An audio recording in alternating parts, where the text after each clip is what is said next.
Olá pessoal, sejam todos bem-vindos a mais um vídeo aqui do nosso canal do Centro Espírita Allan Kardec. Eu espero de coração que todos vocês estejam bem. No vídeo de hoje nós estaremos dando continuidade aos estudos das leis morais dentro do livro dos Espíritos. Mais especificadamente, nós estaremos comentando o capítulo 3, que é a Lei do Trabalho, das perguntas 674 até a pergunta de número 685. Sugerimos então que você pause esse vídeo, faça essas leituras, faça suas anotações e depois venha para cá para que juntos possamos finalizá-las. Na certeza de que Deus é amor e o que Ele nos pede é que nós amemos uns aos outros, vamos estudar para aumentar a nossa capacidade de amar e então cumprir aquilo que nos é pedido. Em vídeos anteriores nós falamos a respeito da lei da adoração. Nesse vídeo, nós vamos estar comentando a respeito de uma lei natural que é a lei do trabalho.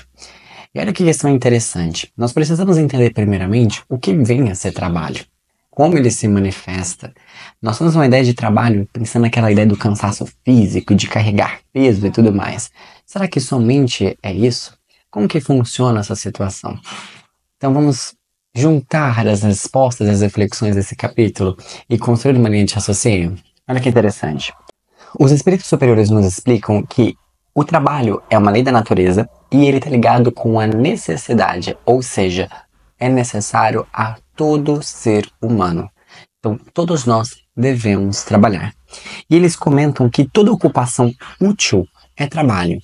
E o que vem a ser de útil? Que está ligado com utilidade, que promove progresso. Então, toda aquela atividade que nós estamos fazendo que ajuda a nossa evolução, ajuda no nosso desenvolvimento, é um trabalho.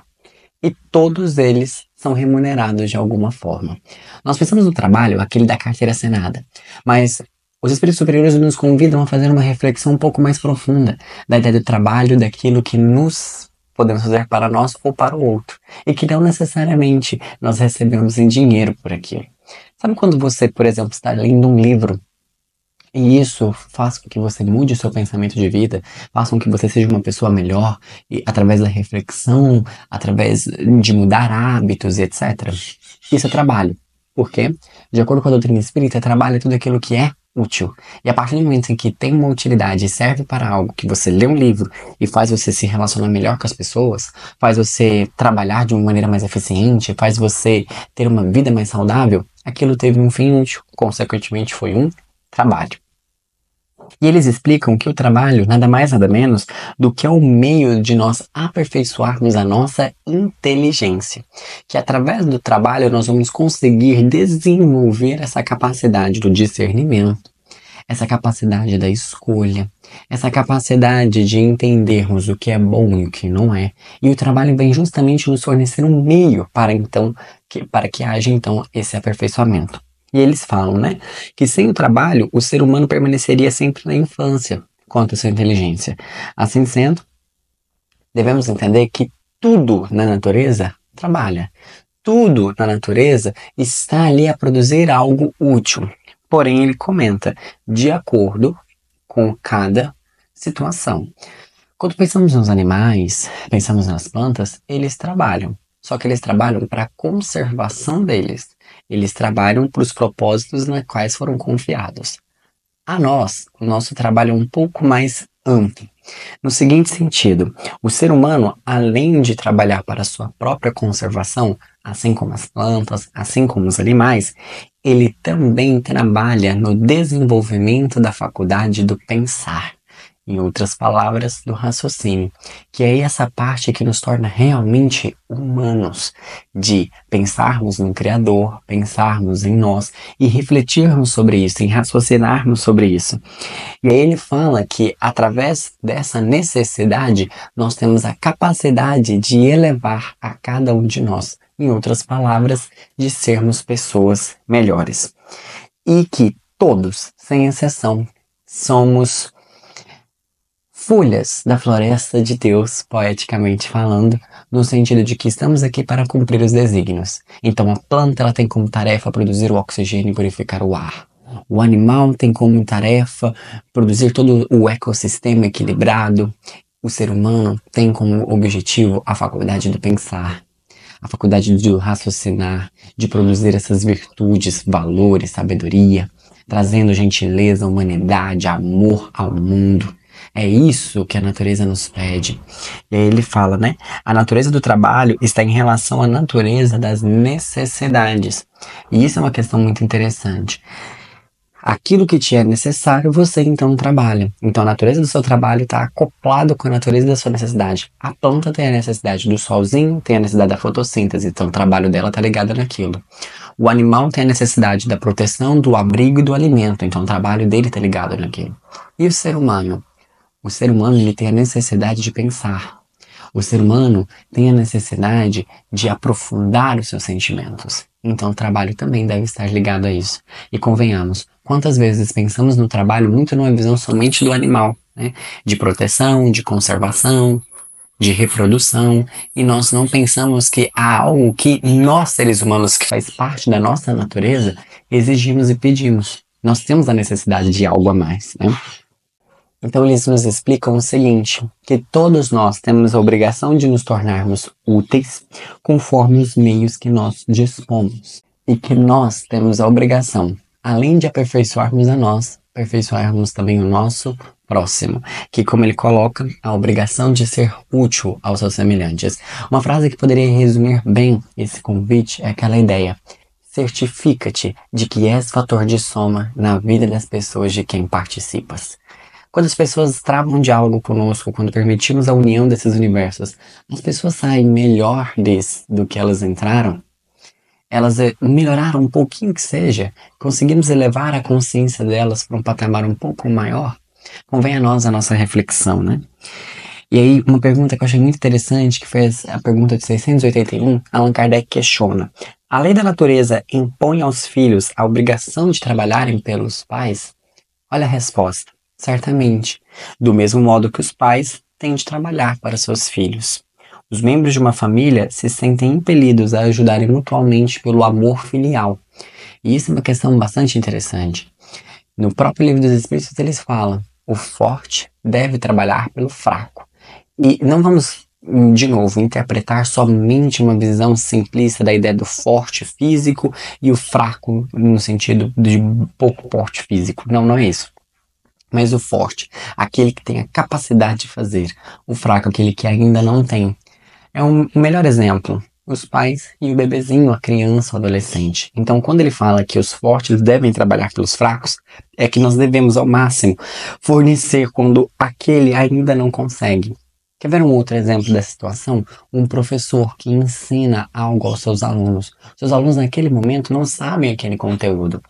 Eles estariam na situação, entre aspas, ali dos fracos. Então ele deve trabalhar por eles, a fim de fazer com que eles fiquem melhor, a fim de que eles se evoluam e possam então ser os fortes que ajudarão outros fracos. E o ciclo se mantém, o ciclo do amor, o ciclo da evolução, né? E aí vem aquela questão bastante interessante com a ideia do repouso e a ideia do descanso. E eu achei isso aqui muito pertinente. Olha o que os espíritos superiores nos falam. O repouso também é uma lei da natureza. E ele fala, é através do repouso que nós vamos ter a reparação das forças do nosso corpo. E é extremamente necessário, pois isso acaba fornecendo um meio de liberdade à inteligência, a fim de que ela se eleve na matéria. Olha que interessante, eles vão ler de novo essa resposta. O repouso serve para a reparação das forças do corpo, isso daí eu acho que é indiscutível, mas o que eu achei mais interessante, eles colocam assim, e também é necessário para dar um pouco de mais liberdade à inteligência, a fim de que ela se eleve acima da matéria. Pessoal, convenhamos, quando estamos atarefados de um monte de coisas, nós não temos tempo para pensar em nós. Nós não temos tempo para pensar em Deus, nós não temos tempo para pensarmos se o que temos feito é adequado. O repouso, o descanso é extremamente necessário, porque quando nós descansamos, nós paramos, analisamos e falamos, opa, aqui não tá legal. Nossa, eu não tinha pensado nisso, vou fazer aquilo. Vejam essas situações, a importância desse descanso, porque a nossa inteligência, o nosso pensar, ele fica livre. Porque ele é como se fosse uma energia em que nós focamos em algo. Então, estou trabalhando, então eu foco ele tudo aquilo ali. E a minha mente, os meus pensamentos vão estar tudo voltados. Quando eu estou descansando, ela fica livre. E tendo essa liberdade, ela consegue, como dito aqui, se elevar acima da matéria. Isso se nós quisermos através do nosso livre-arbítrio. Utilizarmos dessa energia de pensarmos o que eu posso fazer para melhorar. Temos feito isso? E aí eles falam, qual seria o limite do trabalho? Até quando eu devo trabalhar? E eles respondem, o limite das forças. A esse respeito, Deus deixa inteiramente livre o ser humano. Ou seja, o trabalho deve ser feito até o limite das nossas forças e não devemos passar disso. E convenhamos, numa sociedade em que burnout, em que estresse e ansiedade têm sido colocados em estados alarmantes, será que nós realmente temos respeitado os nossos limites? Esses dias na internet eu vi um vídeo que me fez refletir muito sobre isso. Falava o seguinte, nós respeitamos a bateria de um celular, nós respeitamos a bateria de um computador e nós não respeitamos a nossa própria bateria? Era uma excelente reflexão e que muitas vezes nós passamos desse limite por não sabermos o momento correto de descansar e o momento correto de trabalhar. E aí eles falam, tem o ser humano o direito de repousar na velhice? Acho essa resposta muito interessante. Eles dizem, sim, mas nada é obrigatório, senão de acordo com as suas forças. Então, se ainda tem forças, trabalhe. Se não, não é obrigação. O ponto aqui interessante é que nós temos a ideia de que, na velhice, então, inutilidade, não vou fazer mais nada, mas não. Trabalhe. Se você tem força para isso, se você consegue, continue, entregue. Não necessariamente aquele trabalho de uma carteira assinada, não, mas na sua aposentadoria, faça um trabalho de caridade, um trabalho social. Uma coisa que eu acho muito interessante nos centros onde eu tenho a oportunidade e a alegria de poder trabalhar, quantos idosos, pessoas já aposentadas, estão ali, ou palestrando, ajudando na limpeza, no passe, numa sopa solidária, estão ali, trabalhando, sendo úteis. E isso é algo que convém a nós refletirmos e de pensarmos até o momento, entregarmos o máximo que nós pudermos à vida. Isso é muito bonito, isso é muito generoso. E com certeza, isso instaura a verdadeira felicidade. Por fim, porém não menos importante, o Allan Kardec finaliza esse capítulo com uma reflexão a respeito de educação intelectual e educação moral. E eu achei isso muito pertinente e tirei um trecho aqui que eu gostaria de ler com vocês. Ele diz o seguinte: a educação moral, a arte de formar os caracteres a que incute os hábitos. Considerando-se a aluvião de indivíduos que todos os dias são lançados na torrente da população sem princípios, sem freios e entregue a seus próprios instintos, será de se espantar as consequências desastrosas que daí decorrem?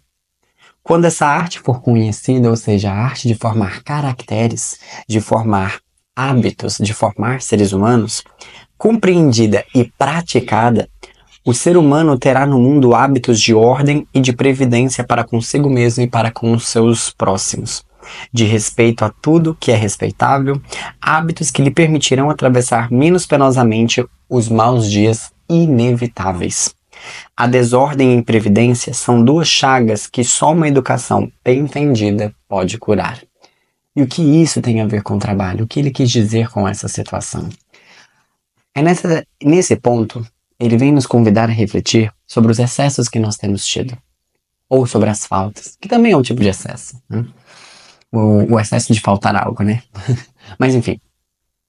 Que eles são ocasionados pelo fato do seguinte, imagine, nós colocamos vários seres humanos dentro do mundo que não têm ideia do que eles são, do que eles vieram fazer aqui, de como formar esses seres humanos, eles não têm ideia de nada disso. É como se eu entregasse um jogo para as crianças e não explicassem as regras. E fala, joga. É de se imaginar que elas baguncem. E que não dê certo, e que vira aquele pampeiro. A mesma coisa somos com nós. Nós viemos para cá e não questionamos as coisas principais. Não buscamos aprender com aqueles que deixaram algo valioso. Não buscamos falar, peraí, será que Platão falava alguma coisa sobre isso? Jesus era um cara... O que Jesus falou? Quais foram os ensinamentos que ele deixou? O que eu posso utilizar para facilitar, então, a minha passagem aqui? De novo, mais do que uma educação intelectual, é uma educação moral, de pensarmos em formar hábitos e princípios que ajudem a nós, a ajudarmos o próximo e ajudar a nós.